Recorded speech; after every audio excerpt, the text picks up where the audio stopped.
प्यारे बच्चों, सूरदास जी के भ्रमर गीत से संबंधित पद संख्या 9 तक की व्याख्या आपको इसके पूर्व की कक्षा में बताई और समझाई गई।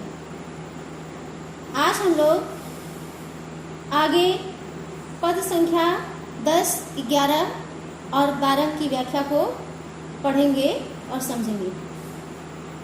तो आप लोग अपनी पाठ्य पुस्तक खोलकर पद संख्या 10 पर ध्यान दीजिए।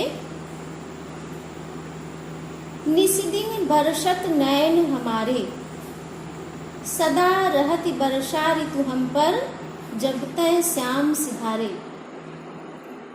दृग अंजन न रहत निशिबासर, कर कपोल भय कारे। कंचु की पट सूखत नहीं कबहूँ, उर्बिच बहत पनारे। आंसू सलिल सबय भय काया, पल न जात रिष्टारे। सूरदास प्रभु यह परेखौ, गोकुल काहे बिसारे। इस पद में गोपियों ने अपने वियोग के कष्ट का वर्णन किया है और उद्धव जी से बता रही हैं कि जब से श्याम सुंदर अर्थात श्री कृष्ण उनको छोड़कर चले गए हैं, तब से एक प्रकार से उनके नेत्रों में सदा ही वर्षा ऋतु का वास रहता है। सबसे पहले पद में आए हुए कठिन शब्दों पर ध्यान दीजिए। श्याम सिधारे मतलब श्याम सुंदर चले गए हैं।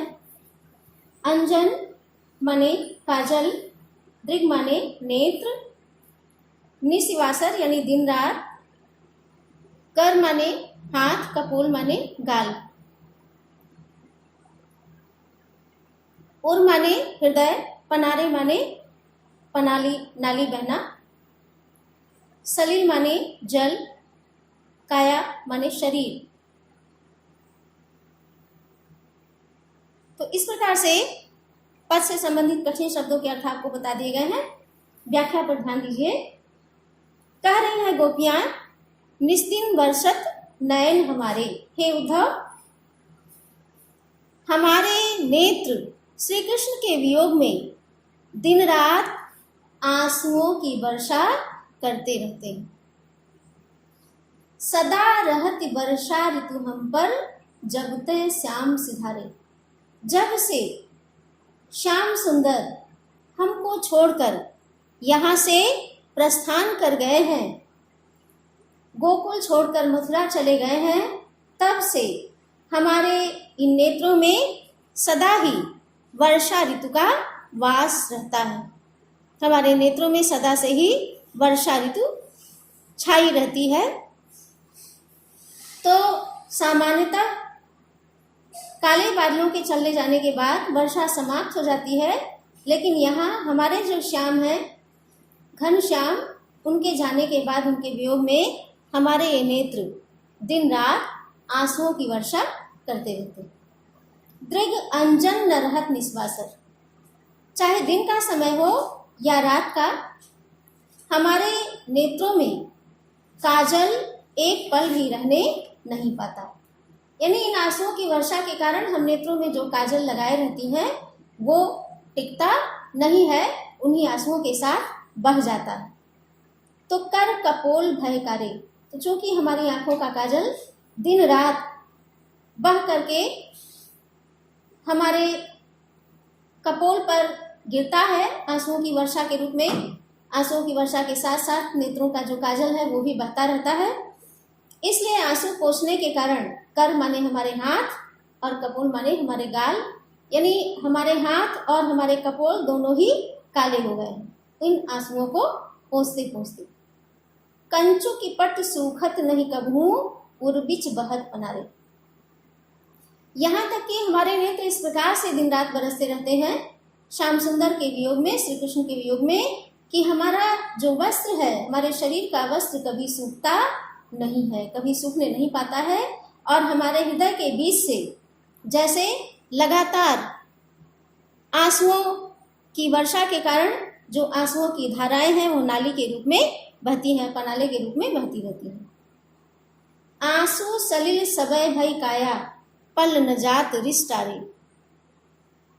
तो इन आंसुओं से बरसने वाले जल के कारण हमारा पूरा शरीर ही मानो जलमय हो गया है, आंसुओं के जल से भीग गया है, पूरा शरीर ही आंसुओं के रूप में परिवर्तित हो गया है, अर्थात अश्रुमय हो गया है।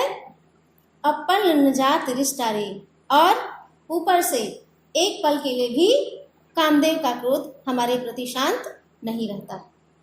सूरदास प्रभु यह परेखो गोकुल काहे बिसारे। तो क्या कहें, देखो तो यह जो श्री कृष्ण है वो हमारे दुख को नहीं समझते हैं, और क्या कहें, देखिए उन्होंने हमको एकदम ही भुला दिया है। यही बात नहीं समझ में आती, इसी बात का खाली दुख है कि उन्होंने हमको भी भुला दिया और गोकुल के लोगों को भी भुला दिया।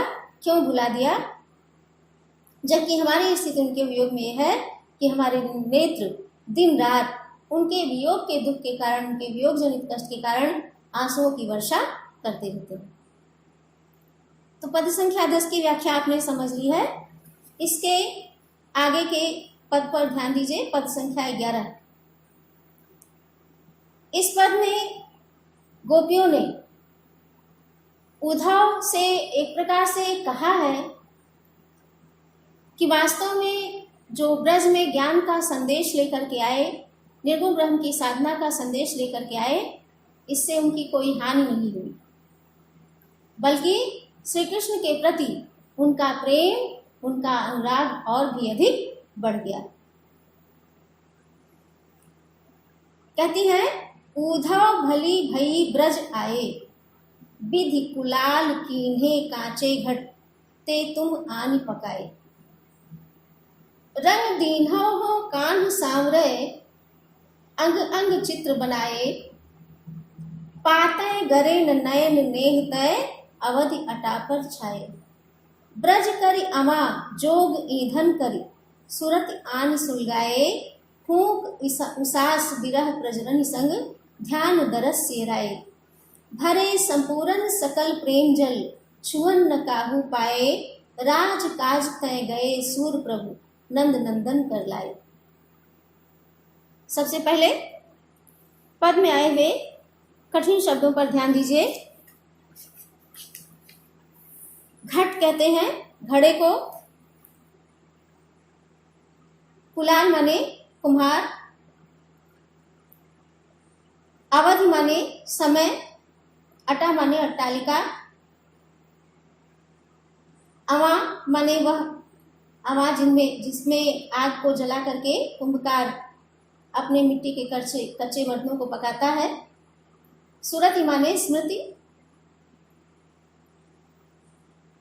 तो पद में आए कठिन शब्दों के अर्थ आपको बता दिए गए हैं, आप लोग इसकी व्याख्या पर ध्यान दीजिए।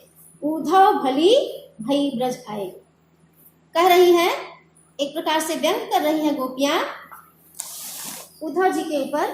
कहती हैं, हे उद्धव, अच्छा ही हुआ जो कि आप श्री कृष्ण का संदेश लेकर के ब्रज में चले आए।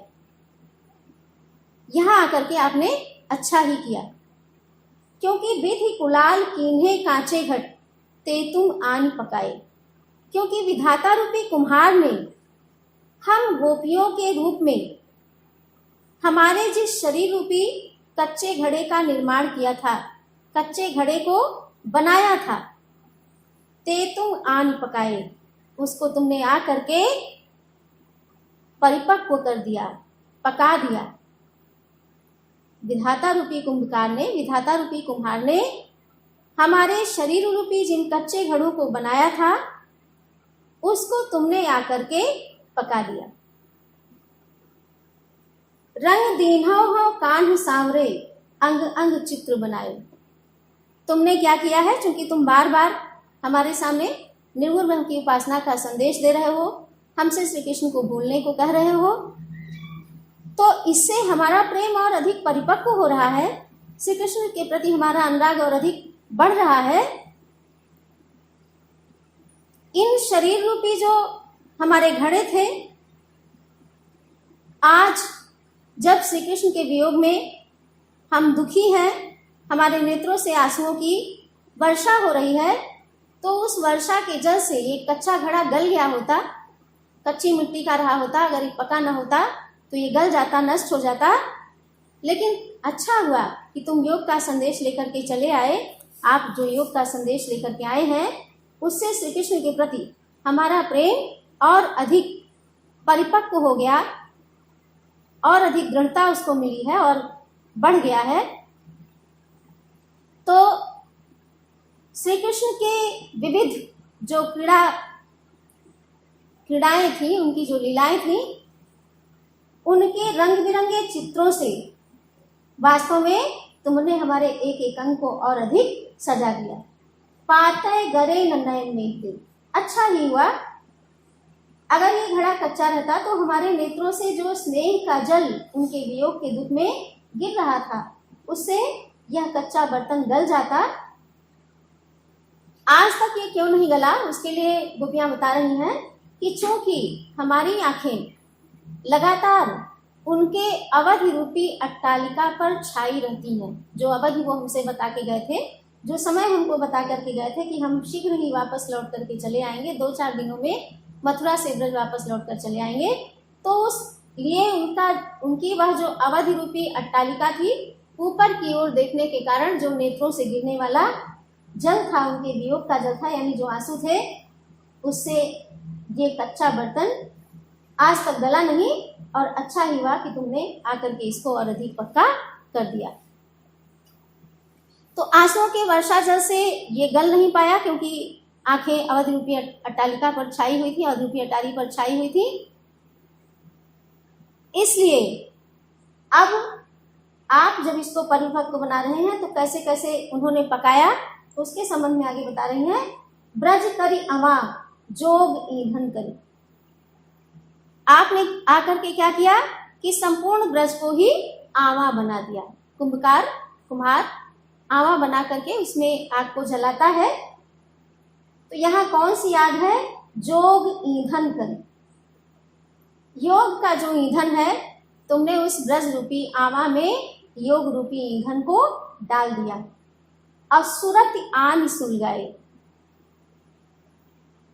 तो ब्रज को आवा बना दिया, उस पर अपने योग की चर्चा रूपी ईंधन को रख दिया और श्री कृष्ण की स्मृत रूपी आग से उसको सुलगा दिया। उस आग को तुमने सुलगा दिया।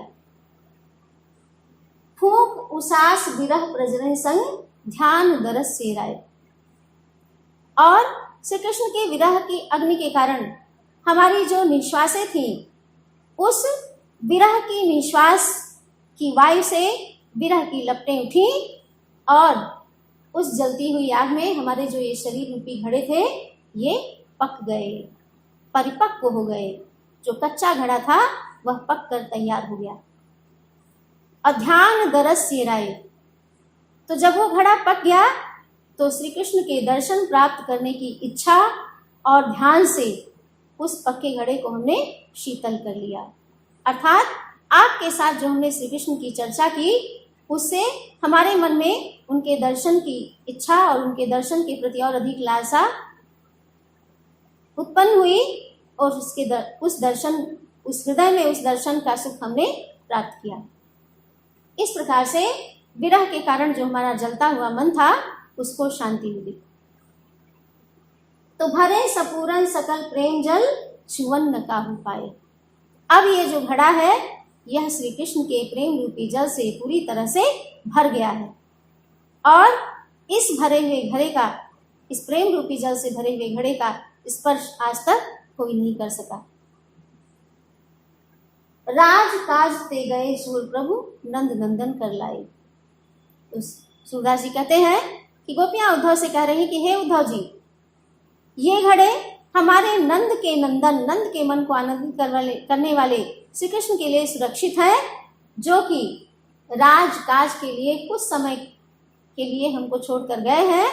जब भी वे वापस लौट करके आएंगे तो हमारे ये शरीर रूपी पक्के घड़े पूरी तरह से सुरक्षित और अंशवे रूप में ही उनको प्राप्त होंगे, उनको फिर से मिलेंगे। अर्थात श्री कृष्ण के अतिरिक्त हमारे ऊपर किसी के भी प्रति अनुराग की कोई भावना नहीं है, ना ही हमको योग चर्चा से कोई मतलब है, ना ही हमको मोक्ष से कोई तात्पर्य है। हम तो मात्र श्री कृष्ण के वापस लौटने की प्रतीक्षा में अपने शरीर रूपी घड़े को हमने परिपक्व बनाकर उनके प्रेम रस से भरकर सुरक्षित कर दिया।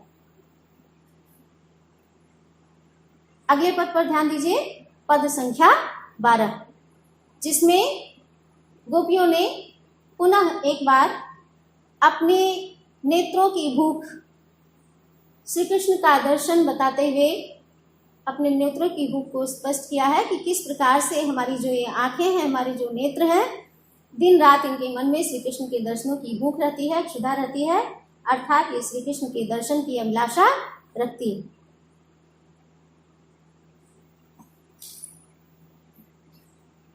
आँखियां हरि दर्शन की भूखी, कैसे रहती रूप रस राची, ये बतिया सुनी रूखी। अवधि गणत एकटक मग जोवत, तब इतनो नहीं झूठी। अब यह जोग संदेशो सुनी सुनी, अति अकुलानी दुखी। बारक वह मुख आनि दिखावहु, दुहि पय पीवत पतुखी।